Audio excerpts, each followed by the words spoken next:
Hey, my name is Ken Ard. Welcome to No Stoplights with Ken Ard. I want to tell you a little bit about what No Stoplights is about. This is our first ever podcast. Our podcast will be some political, some not so political. There's an old saying about Seinfeld.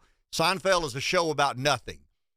No Stoplights will be a podcast about everything. I'm a former lieutenant governor of the state of South Carolina, did not leave office under my terms, was caught up in a political scandal, led me to be removed from office. No shame in that. Self-inflicted friendly fire, so to speak, led to my political demise. Other opportunities presented themselves. I ended up with a radio show. Radio show ended up, as we are today, with a podcast. The name of this podcast, No Stoplights, is a reflection of where I come from and what I believe in. Why in the world was No Stoplights be the name of a podcast? I'm a college dropout from a town with no stoplight. The reason that I continue to repeat that self-deprecating, humorous line is when I ran for lieutenant governor, I was a Republican in a very Republican-rich state, South Carolina, home of the Fighting Gamecocks, home of the Clemson Tigers as well. But as I ran for office, it was obvious to me that everybody running with a Republican or with an R beside their name was going to lower your taxes, better educate your kids, build better roads and bridges, and just put humanity in a better standing. I felt that I needed to create some version of contrast with myself and the other opponents. A little bit more about myself. I ran for county council in Florence County, South Carolina, as a Republican in a county council district that had never elected a Republican. I ran as a Republican against the advice of the two most influential men in my life, my father and his brother. They advised me to run for county council as a Democrat, switch parties. They do it all the time. Nothing to see here. But I really believed in certain truisms and certain political theories that had influenced my life. There was one problem with my running for county council. This would have been in 2004. I was not a registered voter. I didn't register to vote until I turned 40 years old. The first person I ever cast a ballot in favor of was yours truly. That's kind of an odd path moving into politics. The majority of political elected officials have paged for the right judge. They have clerked for the right Senate. They have joined either the National Guard. They're an Eagle Scout. There's so many checks in so many boxes that politicians have to, proceed, and accomplish before they're eligible to run for elected office. I chose quite the unique course in that I was not a registered voter until the age of 40. I ran for office successfully as a Republican in a district that had never elected a Republican. I gained a bit of notoriety. I gained a bit of respect for the business community, having been in the private sector my entire life in a family business. And in my second term, a group of influential South Carolina business leaders came to me and asked me to consider running for a statewide office. I ran for lieutenant governor, having never witnessed a single session of South Carolina State Senate. I used the saying or the catchphrase that the first session of South Carolina Senate I ever witnessed, I presided over. It's pretty unique, pretty different, but I've taken a very unique and different course or path into politics. Back to my career as lieutenant governor. Once again, when I ran for lieutenant governor, I ran as a Republican from a not-so-Republican-rich area of our state. And as I said earlier, everybody running in my field talked about tax cuts, talked about better education, talked about conservative government, talked about fiscal restraint. And I noticed that I was getting muddled in the field of competition, nothing unique, nothing contrasting about me or my candidacy. So I coined the phrase, a bit self-deprecating, that I'm a college dropout from a town with no stoplight. The town with no stoplight is Pamplico, South Carolina. Pamplico, South Carolina is a small bedroom community of Florence, South Carolina, on the way to the beach. And as part of my political campaign or speech, I'd say, if you've come through Pamplico and not gotten a speeding ticket, consider yourself blessed, because that's really and truly how we balance the budget in that do-nothing, podunk town just outside of Florence in the eastern, really the northeastern part of South Carolina. But I successfully got elected lieutenant governor of the state of South Carolina. against some pretty significant odds. I had a state judge and former state senator. I had a very accomplished member of the General Assembly. I had a banker and someone with a lot of political experience. And some way, somehow, we were successful in winning that election in 2010. I actually ran the same time Governor Nikki Haley got elected as governor of South Carolina. South Carolina, a little bit unique. We elect a governor and a lieutenant governor separate of one another until recently. They've merged the offices recently, and the governor and lieutenant governor now run under one ticket. But when I ran in 2010, we were separate of one another. Governor Haley ran her campaign as she saw fit. I ran the lieutenant governor's race as I saw fit. I didn't do things exactly the way you're supposed to do things and got removed from office. Once again, nobody's fault but mine. I accepted the punishment. I was guilty of campaign finance violations, in that I infused some of my personal funds into the campaign in a way the government does not allow. I joke around that if I were to ever run for office again, I'm not, but if I were to ever seek public office again, my campaign slogan and bumper sticker motto would be, "It was my money then, it's my money now, and I'll spend it the way I choose." But I learned the hard way that you can't do things the way you want to do things at all times. So I was found guilty of campaign finance violations. I resigned from office as part of a plea deal, and I came back home to Florence a little bit skin up, a little bit bruised up, a little bit concerned about where did I go from here. There were some local business leaders in town that inquired about me providing some services to radio. I'd never been in radio in my life. In fact, I'd never been in any sort of media in my life. I didn't go looking for a job, so to speak. In fact, when the ownership group of the radio station came to me and inquired about my potentially doing a radio show, I said, "Guys, I'm not going to stop going to church, but I ain't sitting on the front row. My life is being pretty well lived to the public for an extended period of time, and it ain't been much fun for me and the family. So I'm not going to hide. I'm not ashamed. I'm not embarrassed, but I'm not seeking the limelight." They persisted, and I ended up with a radio show, 1 hour, one market, Good Morning PD. Good Morning PD morphed into a successful conservative political radio show in South Carolina that turned into a 4-hour. It was 1 hour, one market. It turned into 4 hours in 3 separate markets, and we've gained some degree of success. I've got a partner in that radio show named Dave Baker, and Dave and I've always discussed what's next. I'm a business person. I mean, I've talked a lot about my political life, my accelerated career path or trajectory in politics, my political demise and failings and misgivings. I guess the way the media would describe me would be a scandalous, disgraced former lieutenant governor of South Carolina. I don't consider myself scandalous. I'm certainly not disgraced, but I got thrown out of politics. I mean, it's as simple as that. And another opportunity presented itself, and we got involved in a radio show. And once again, the radio show became successful to the point of 4 hours, 5 days a week in 3 separate markets. Go back to my partner, Dave Baker. We've always discussed, contemplated, considered what was next. And I remember one morning about 6 or 8 months ago telling Dave Baker that if we treat digital media as a competitor and a foe instead of an ally, we may lose. We may indeed. I mean, there was a day radio was a dominant media force. Television comes along. Radio is still a very powerful form of medium. But television obviously watered down some of the impact of radio.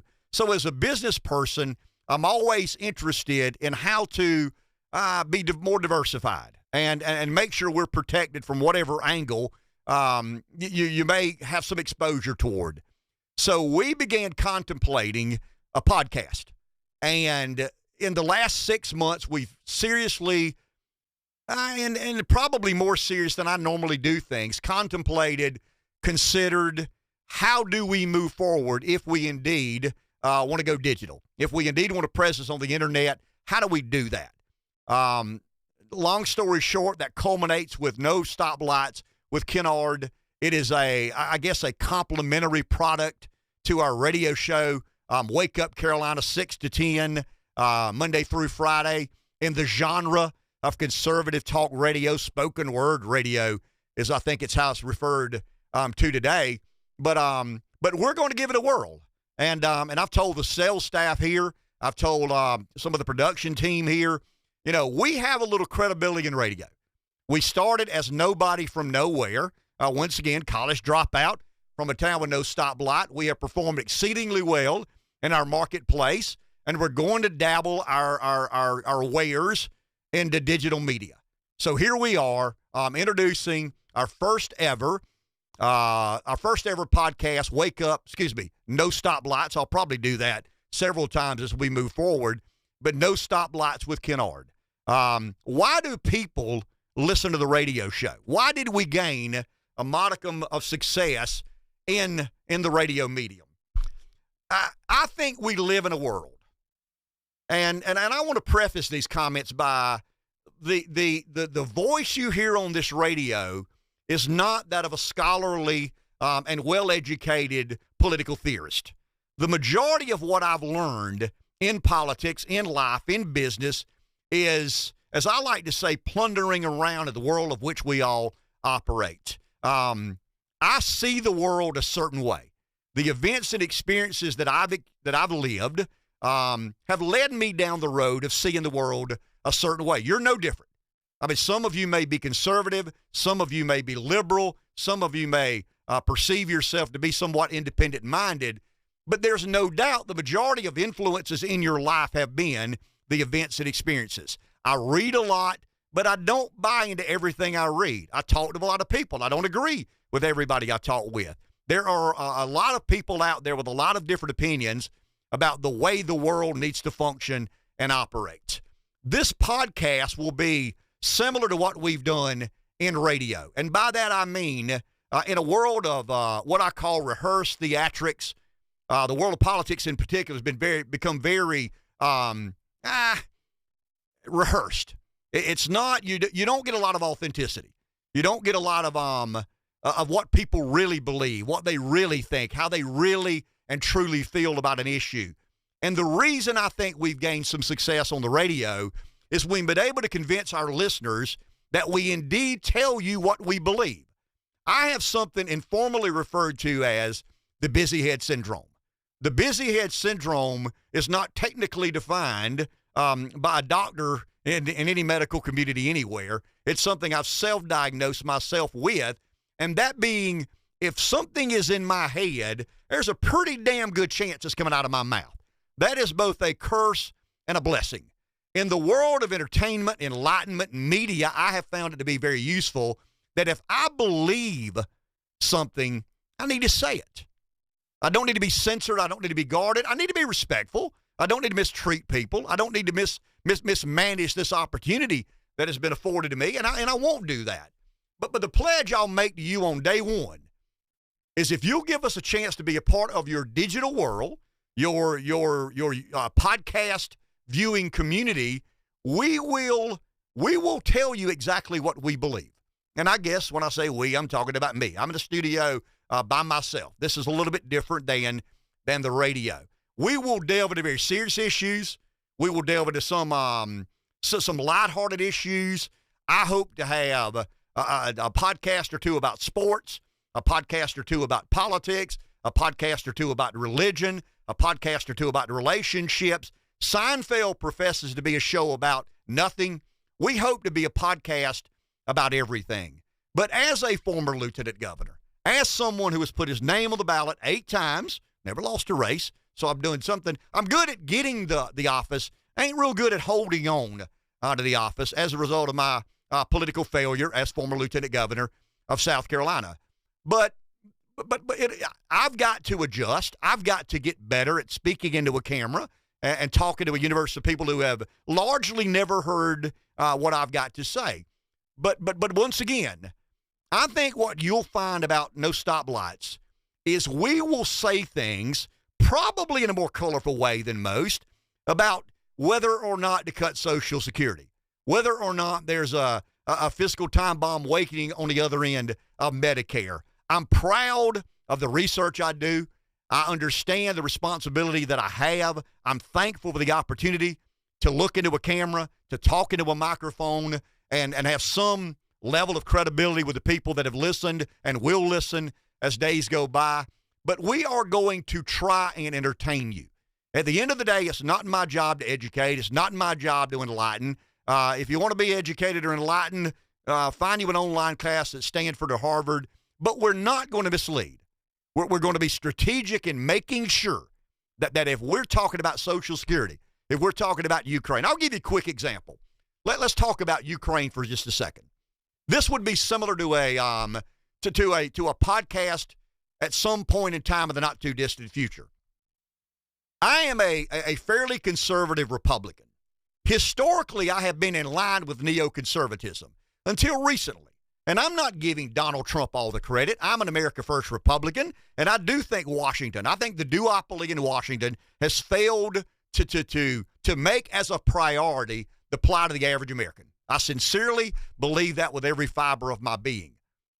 So I've taken the neoconservatism that has been so entrenched, so ingrained into my political philosophy, my way of seeing the way the world works, and I've questioned our involvement in Ukraine. I've questioned whether or not we're making too big a commitment. I stand with Ukraine, whatever it takes. Those are bumper sticker logos, but we're talking about Vladimir Putin, who has nuclear capabilities and is very desperate to hold on to the power he attains or retains on the global stage.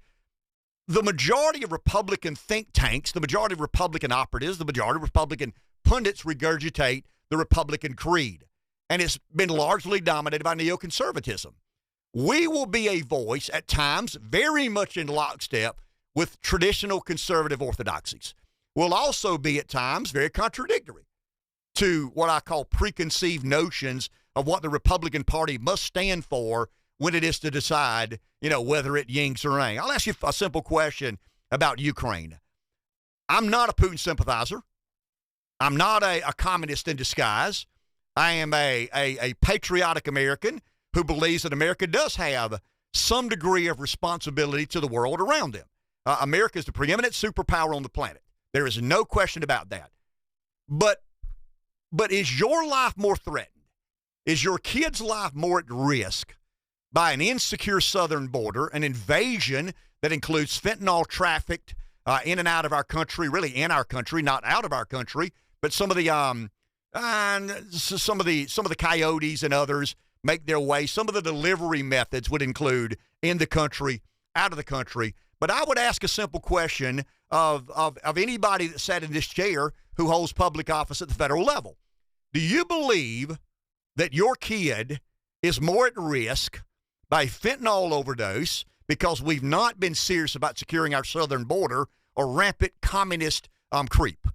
And by that I mean expansionist Russia taking over more and more territory, taking over Poland, taking over some of these other properties of the former Soviet Union. That is a very complicated debate.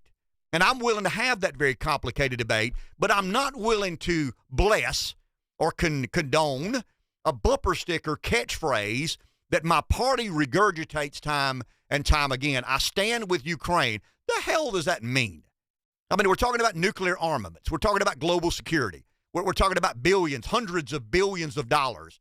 And I think our political leadership owes you better than I stand with Ukraine or whatever it takes, especially when we have an invasion of our southern border that includes the delivery of fentanyl that is killing hundreds of thousands of 18, 19, 21, 22-year-olds. Those are the sorts of debates we're going to have on No Stoplights.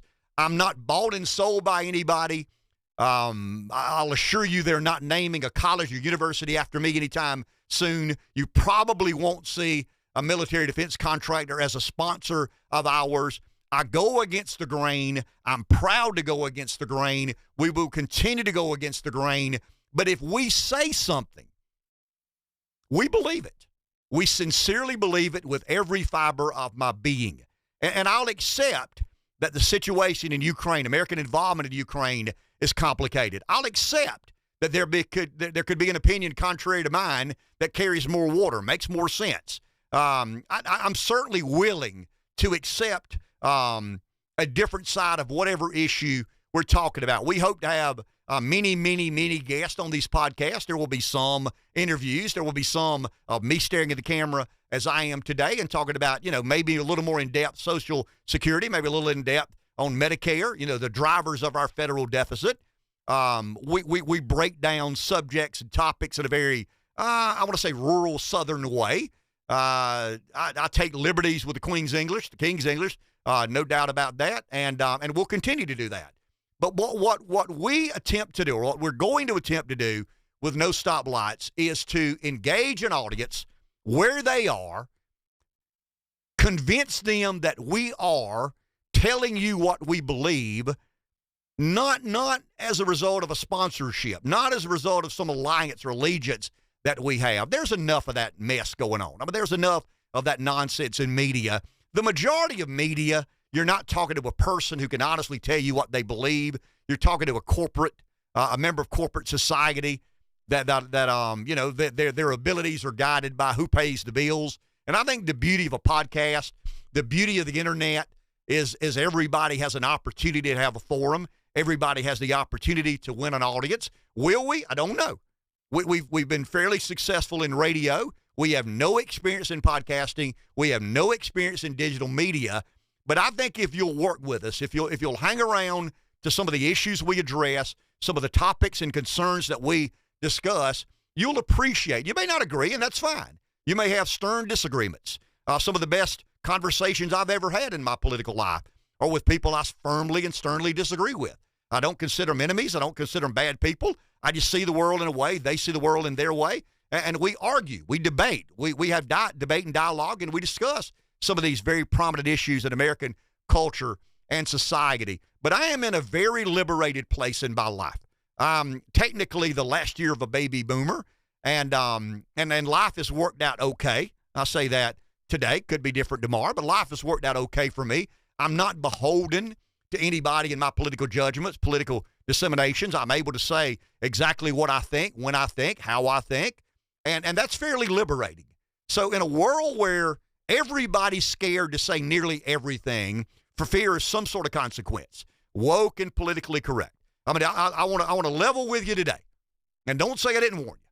I want to level with you right now that if you're woke or if you're politically correct, you probably ain't going to have a lot of time for us.